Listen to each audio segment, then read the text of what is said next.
Em meio ao clamor das multidões e ao rugido do Coliseu, Roma esbanjava seu poder e sua crueldade. Entre os espetáculos de sangue e glória, havia figuras que se tornaram lendas, heróis improváveis que, mesmo acorrentados, desafiaram o próprio destino. Mas e se eu te dissesse que um desses heróis, um gladiador sírio de nome Flama, não apenas dominou a arena, mas recusou a liberdade não uma nem duas, mas 4 vezes? Prepare-se para conhecer a história do homem que, contra todas as expectativas, escolheu o caminho da espada até o fim. Para entender Flama, precisamos primeiro mergulhar no universo brutal e complexo dos gladiadores. Longe do que muitos pensam, nem todos eram criminosos condenados à morte. Muitos eram escravos comprados por lanistas, donos de escolas de gladiadores, ou até mesmo homens livres que se voluntariavam em busca de fama, fortuna ou simplesmente uma saída para a pobreza extrema. As escolas de gladiadores eram rigorosas, treinamento pesado, disciplina férrea e uma dieta específica. A vida era curta, sim, mas a glória, se alcançada, era imortal. Os combates eram mais do que simples carnificina. Eram eventos cuidadosamente coreografados, com regras, tipos específicos de gladiadores e um público que esperava entretenimento e emoção. E é nesse palco que Flama entra em cena. Nosso herói, Flama, era sírio, o que sabemos por sua própria lápide. Ele não foi um general que virou gladiador, como algumas histórias fantasiosas contam, mas sim um escravo ou prisioneiro de guerra que, como muitos outros, foi destinado à arena. Mas Flama não era um gladiador qualquer. Ele possuía uma combinação rara de força, inteligência tática e uma resiliência indomável. Sua fama começou a crescer rapidamente. Luta após luta, ele demonstrava uma habilidade excepcional.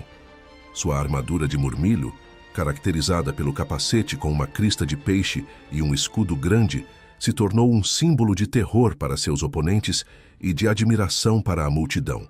A cada vitória, Flama ganhava não apenas a aprovação do público, mas também o respeito de seus pares e dos imperadores.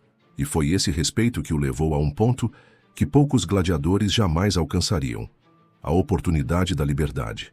O maior prêmio para um gladiador era a rudis, uma espada de madeira que simbolizava a liberdade e a aposentadoria da arena. Ao recebê-la, o gladiador se tornava um rudiarius, um homem livre, respeitado, que poderia seguir sua própria vida, talvez até se tornar um treinador. Flama recebeu a rudis 4 vezes. Pense nisso. 4 vezes ele teve a chance de largar a vida de sangue e areia, de caminhar como um homem livre sob o sol romano. E 4 vezes ele recusou. Por quê?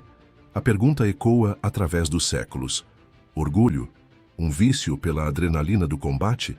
Fidelidade aos seus irmãos de armas? Ou talvez, como alguns historiadores sugerem, a vida fora da arena para um ex-escravo sem conexões poderia ser tão ou mais difícil do que a vida de um gladiador famoso.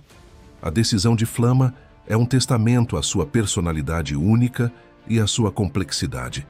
Ele escolheu seu próprio destino, mesmo que esse destino fosse a continuação da luta. Os números contam sua história: 34 combates, 21 vitórias, 9 empates e apenas 4 derrotas. Uma taxa de sucesso impressionante para qualquer gladiador. Ele morreu aos 30 anos, uma idade avançada para quem vivia sob a lâmina. Sua lápide, descoberta em Siracusa, na Sicília, é um dos poucos registros concretos que temos de sua existência. E ela fala por si só. Flama, sírio, lutou 34 vezes. Vencedor em 21, empatou 9, perdeu 4. Viveu 30 anos. Honrado. A história de Flama sírio nos mostra que o heroísmo pode surgir nos lugares mais inesperados. Ele não era um imperador, nem um general, mas sua escolha de continuar lutando, de dominar seu próprio destino, o transformou em uma lenda, um verdadeiro ícone de resistência e orgulho em uma época de crueldade. Sua chama, 2000 anos depois, continua a nos lembrar que a verdadeira liberdade pode ser encontrada na capacidade de escolher o próprio caminho, mesmo quando ele é forjado em areia e sangue. Flama sírio, o gladiador que desafiou a liberdade, é uma prova de que a história é rica em personagens complexos e inspiradores. Sua jornada não é a de um general em desgraça, mas a de um guerreiro que, na arena, encontrou não apenas a fama, mas também a sua própria versão de honra e propósito. O que você achou da história de Flama? Você acha que ele tomou a decisão certa ao recusar a liberdade? Deixe sua opinião nos comentários abaixo. Se você gostou deste mergulho na história de Roma, não se esqueça de deixar o seu like, se inscrever no canal para mais histórias épicas como essa e ativar o sininho para não perder os próximos vídeos.